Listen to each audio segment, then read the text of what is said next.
भक्तों, हर हर महादेव। आइए रामायण पाठ्यक्रम में चौपायों का गायन करें, उनका भावार्थ समझें।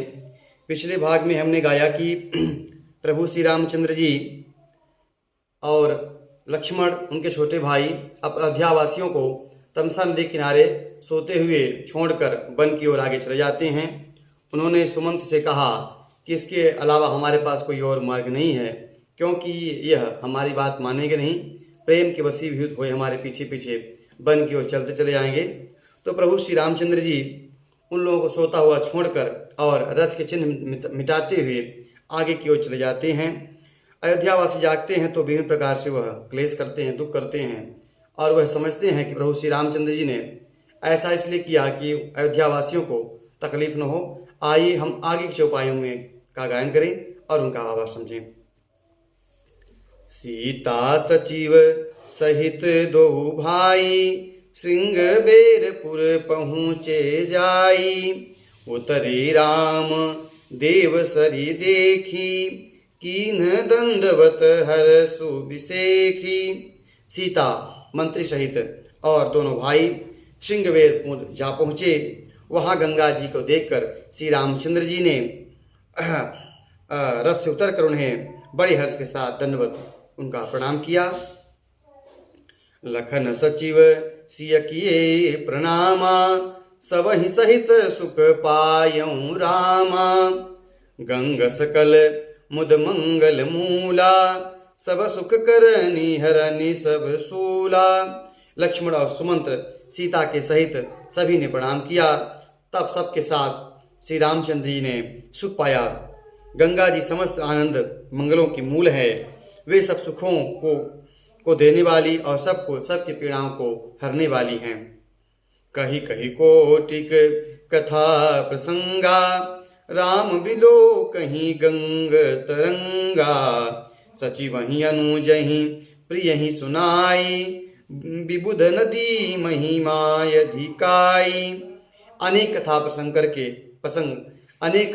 कह के प्रभु श्री रामचंद्र जी गंगा की महिमा का बखान करते हैं और गंगा जी के तरंगों को देखते हैं और विभिन्न प्रकार की से कथा कहकर श्री रामचंद्र जी सीता जी को, लक्ष्मण जी को और सुमंत्र जी को कथा समझाते हैं।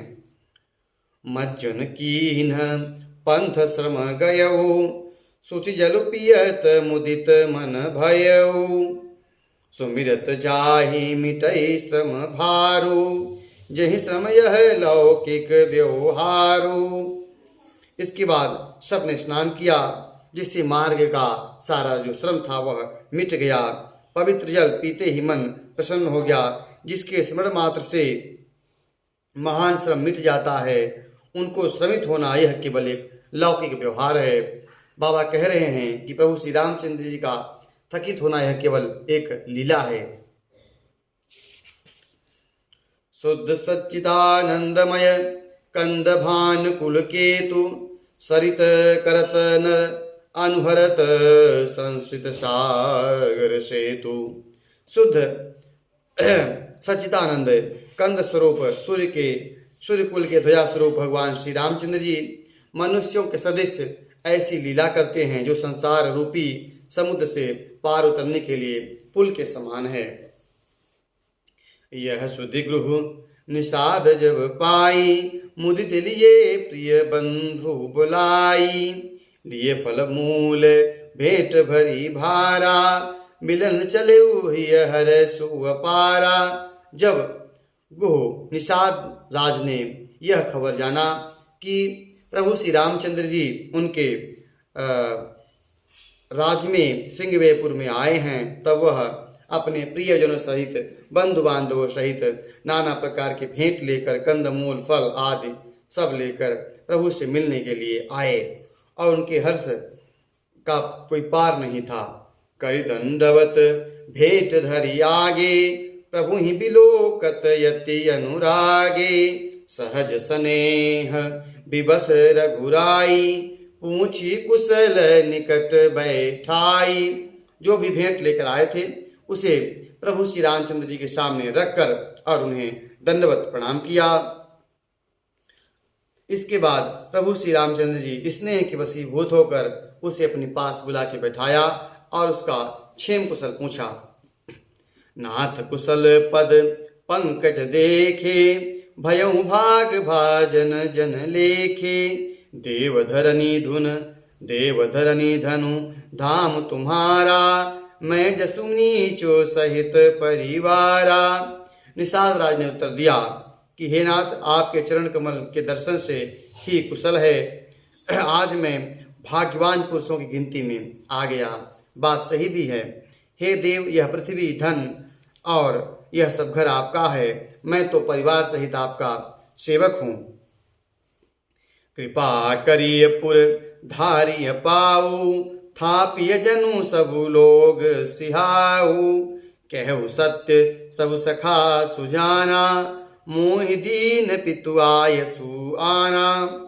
अब कृपा करके आप सिंहवेरपुर में पधारिए और दास की प्रतिष्ठा बढ़ाइए, जिसे सब लोग मेरी भाग्य की बड़ाई करें। तब श्री रामचंद्र जी ने बताया कि हे सखा सुजान, तुमने जो कुछ कहा सब सत्य है, परंतु पिताजी ने मुझको आज्ञा दी है। क्या आज्ञा दी है? बरस 4 बासुबन, मुनिव्रत बेस आहार।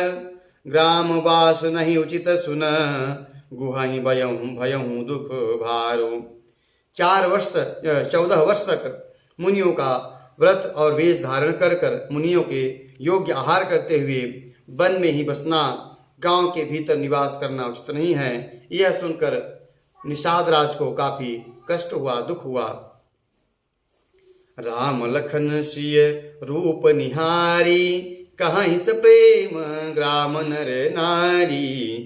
ते पितु मातु कहूँ सखी कैसे, जिन्ह पठे बन बालक ऐसे। सीता रामचंद्र जी और लक्ष्मण जी का रूप देखकर ग्राम के जो स्त्री पुरुष थे, सिंहवेरपुर के जो स्त्री नर नारी थे, वह आपस में चर्चा करते कि हे सखी, कहो वे माता पिता कैसे हैं जिन्होंने इतने सुकुमार बच्चों को वन में भेज दिया। एक कहीं भल भूपति कीन्हा, लोचन लाहू हमहि विधि दीना। तब निषाद पति उरे अनुमाना, तरसिन सुपा मनोहर जाना।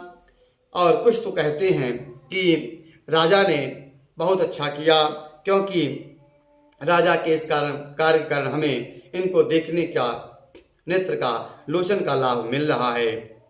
तब निषाद राज ने हृदय में अनुमान किया कि अशोक के पेड़ के नीचे इनको ठहराना उचित होगा। लय रघुनाथ ही ठाऊ दिखावा, कहु राम सब भांति सुहावा। पुरजन करी जोहारु घर आए, रघुवर संध्या करन सिधाए। उसने रघुनाथ जी को ले आकर वह स्थान दिखाया और वह स्थान प्रभु श्री रामचंद्र जी को बहुत भाया। और इसके बाद वह सब पूर्ववासी प्रभु श्री रामचंद्र जी के चरण वंदना करके वहाँ से वापस आ गए और श्री रामचंद्र जी संध्या करने के लिए पधारे। गुह सवारी सारथी दसाई, कुश किसलय मय मृदुल सुहाई। सुचि फल फूल मधुर मृदु जानी, दोना भरी भरी राखसी पानी।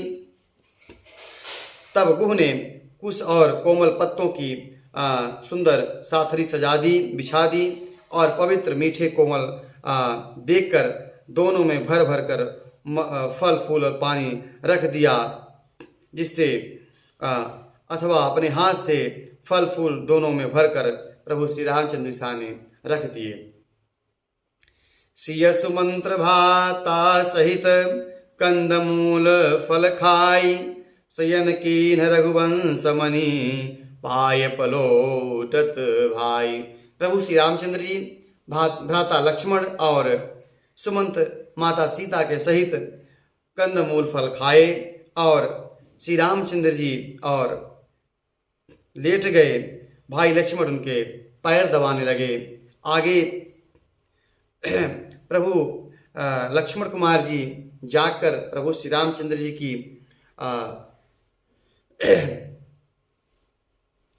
रक्षा में तैनात हो जाते हैं। उस प्रसंग को हम अगले भाग में गाएंगे। आज की कथा यहीं तक। कथा अच्छी लग रही हो तो यूट्यूब चैनल को सब्सक्राइब करें, शेयर करें। हर हर महादेव।